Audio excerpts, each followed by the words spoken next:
Lise Bataille, 16 years old, is spending time at the beach with her parents, Céline and Bruno, as well as with her younger brother Jules. But the peaceful family getaway is interrupted by the sudden arrival of the police, who arrest Lise. Her shocked parents do not understand anything. The officers assure them that everything will be sorted out, and if Lise is not involved, she will be released immediately. 2 years pass. The girl's friend Diego comes to visit her, but Bruno refuses to let him inside, saying that Lise is busy at the moment and that one cannot enter private property without permission. The young man is forced to leave. Bruno asks his daughter who this Diego is. She answers that he is just a friend she met online. The man reminds her that she still cannot go outside at unauthorized hours, since she is under house arrest. Bruno does not want to see questionable boys in his home, especially considering everything that is happening. Rumors spread quickly. Right now Lise is busy rereading her interrogation transcripts, just as her lawyer asked her to do, a strict but good woman. The family is going through a difficult period. Jules suggests to his sister that they go to the yard to play soccer, but she is not in the mood, and with the tracking bracelet on her ankle it is uncomfortable anyway. Upset, the boy asks his sister whether he will be allowed to take her room if she goes to prison. The girl replies that she does not care. For now she just wants to be alone. Later, Céline tells her daughter that she will not be at the trial because of her patience. Lise reacts indifferently, not even angry. Unlike the girl, her father did not respond as calmly. Of course Bruno will attend the trial to support his daughter. The next day on the way to the courthouse, Lise's father gives her instructions, telling her that while testifying she should look the judge and the prosecutor in the eye, even if it is difficult. There will be only 6 jurors. Lise's lawyer leads her through the service entrance. The hearing begins. The first to testify is the victim's mother, Béatrice Dufour, who explains that on the fateful night her daughter Flora threw a party and invited all her friends. When the woman entered her daughter's room the next morning, she found her lifeless. During her testimony Madame Dufour is unable to contain her emotions. She only remembers that there was blood everywhere. One of the jurors asks whether her daughter had any enemies. Béatrice answers that she did not. The defense points out that according to the case file, the front door of the house was open, which means that if someone had wanted to enter, they would have come in. Now it is Lise's turn to testify. She is 18 now, but she was 16 at the time of her arrest.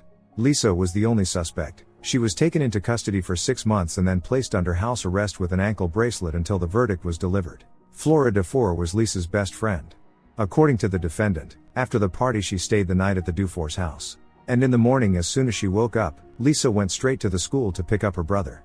She did not have any keys, so she did not lock the door. Flora was still asleep at that moment. Then, as Lise claims, she walked with Jules in the park for about an hour. Later in the afternoon, the family went to the beach, where Lise was arrested. The girl denies her guilt. According to the forensic report, Flora died sometime between noon and 1 in the afternoon. Lise states that she left the Dufour's house at 11:30.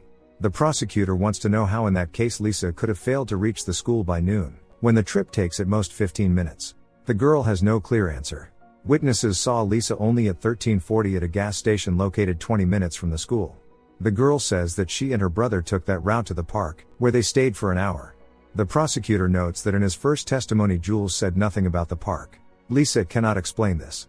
Her brother mentioned the park only during his second statement 7 months later, when Lise was no longer in custody. There is no real evidence that the girl and her brother truly were in the park. But there are surveillance recordings from the gas station, where Lise and Jules stopped to refuel their scooter. On one of the recordings Lise is seen taking a posture uncharacteristic for her, which may indicate that she was very nervous at that moment. The girl firmly says that she was simply very tired because she had slept poorly. The prosecutor asks one last question. Why did Lise say nothing during her first interrogations when she was in custody? Could she have been shocked or frightened by what she had done? The girl does not answer. The jurors ask what Lise felt when she saw the post-mortem photographs of Flora. She cannot find the words for a long time. Eventually the girl says that she does not know. At home Jules keeps asking whether his sister will be sent to prison. Bruno is angry with his wife, who instead of being with her family during such a difficult time, prefers to spend her days at work as if she does not care. The growing conflict is interrupted by Lise's disappearance, even though at this hour she is supposed to be at home. The man calls all of his daughter's friends, but no one has seen her. As a last resort, the girl's parents could track her location through the bracelet, but they would rather avoid that. Bruno assumes she might be with Diego and drives over to check, but the young people are not there. The whole family searches for the girl everywhere. If the police find her first, she could have serious problems. In the end they find Lise near Flora's house, even though the court forbade her to go near it. Bruno takes his daughter and tries to reason with her, but she is already exhausted by all of this. Her parents want to help, but they cannot if she keeps behaving this way. When the man asks his daughter why she said nothing about the post-mortem photographs of Flora shown in court, the girl refuses to continue the conversation. At the next hearing, Bruno testifies, saying that after the tragedy Lise became extremely withdrawn. But before that, she had been very sociable and cheerful. The prosecutor points out that a month before the crime the girls had an argument because Flora posted a video online that she should not have. Bruno knows about this, but he does not know the details, thinking that the girls resolved everything between themselves. The prosecutor states that it was an indecent video involving his daughter, which comes as an unpleasant surprise to Bruno. In the prosecutor's opinion, this is more than enough motive for murder. It also seems suspicious that during the arrest Lise did not even try to ask the officers on what grounds she was being detained. She did not seem surprised, although Bruno tries to insist otherwise. After the investigation, Lise remained the only suspect. So if she did not do it, then who did? Bruno has no answer. The court then shows the very video featuring Lise and a young man named Nathan, the one Flora filmed and uploaded. Out of shame, Lise averts her eyes. A classmate of the girls testifies, explaining that after the video appeared online everyone began speaking badly of Lise. On the other hand, no one understood why Flora behaved so cruelly. Lise became very angry and tried calling Flora to demand that the video be deleted, but she ignored her calls. Then Lise threatened her in messages, but anyone would have been furious in her place. Eventually the girls made up and settled everything. Flora apologized, she had not thought there would be so much talk about the video. Next, Nathan testifies, saying that Lise had a bad reputation because of her promiscuous behavior. And Lise knew that Flora liked him, yet she kept flirting with Nathan and even offered him something. All of this happened right in front of Flora. Lise was not at all embarrassed that it was being recorded. According to Nathan, although Flora later apologized to Lise, the conflict was not fully resolved. Flora feared revenge from her former best friend. The defense attorney asks Nathan why then Flora invited Lise to the party.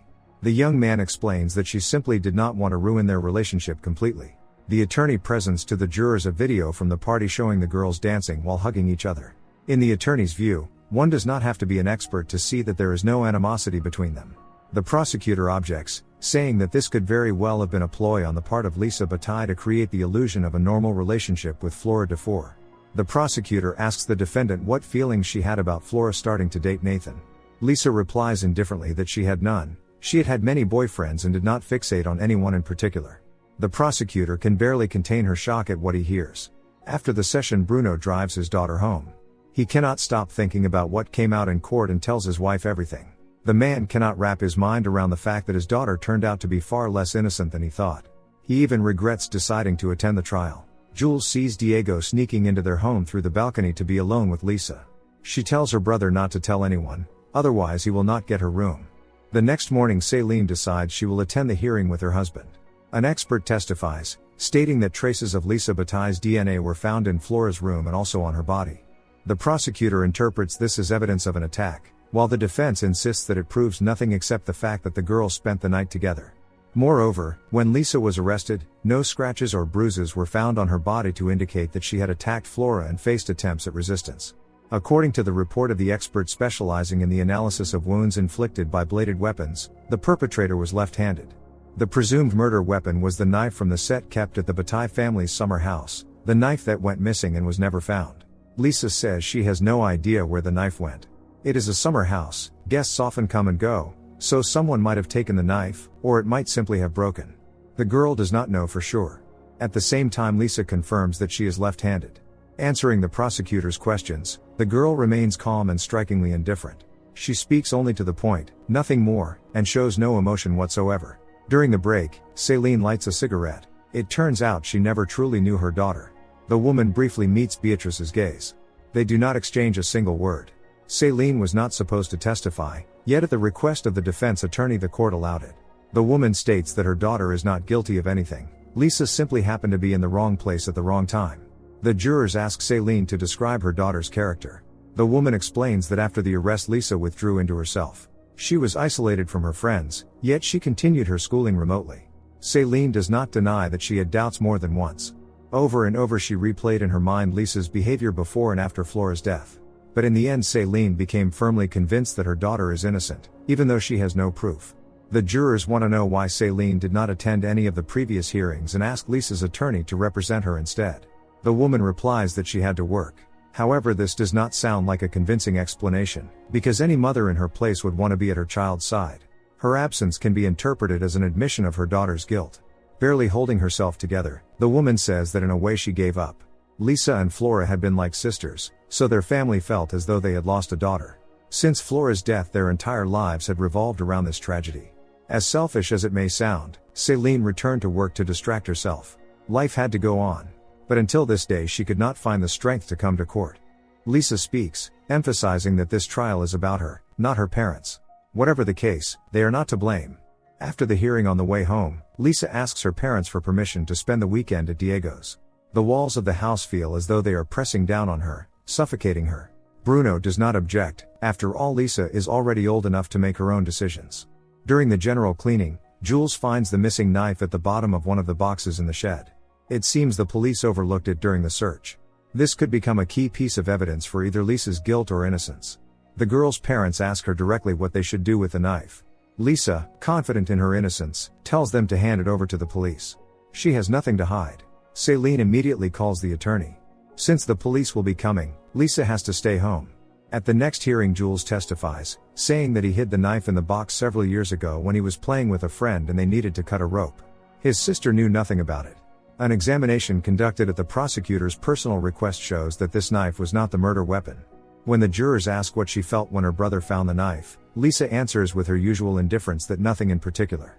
She knew that the knife had nothing to do with the crime. At this hearing, the case is declared closed. After the break, the prosecution and the defense will give their closing statements, and then the verdict will be announced. For Celine and Bruno, this time feels like an eternity. Now the decisive moment is coming. In her closing statement, the prosecutor says that the indifference and laconic nature of Lise Bataille are unsettling. Perhaps this girl committed the terrible crime with the same cold-blooded composure, showing not a single emotion. Thus the prosecutor requests 15 years in prison for Lisa. The defense attorney in turn says that the only thing Lise Bataille can truly be accused of is immoral behavior. But that is not a crime. Teenagers often do things their parents never learn about. Therefore the attorney insists on an acquittal. The judge gives Lisa the final word. For the first time the girl shows emotion, regretting that she never expressed her condolences to Flora's mother and that she did not stay with her friend on that fateful morning. Lisa misses Flora deeply. Hearing this, Beatrice cannot hold back her tears. The jurors retire from the courtroom for deliberation. The wait drags on agonizingly slowly. And finally the jurors are ready to deliver their verdict, finding Lisa completely innocent. A police officer removes the tracking bracelet from the girl's ankle, but she ties her chain necklace around it in its place. Lisa leaves the courthouse. And what do you think? Could she be guilty after all? Don't forget to subscribe to our channel not to miss more exciting new products. Also, the authors will be pleased if you leave your opinion in the comments.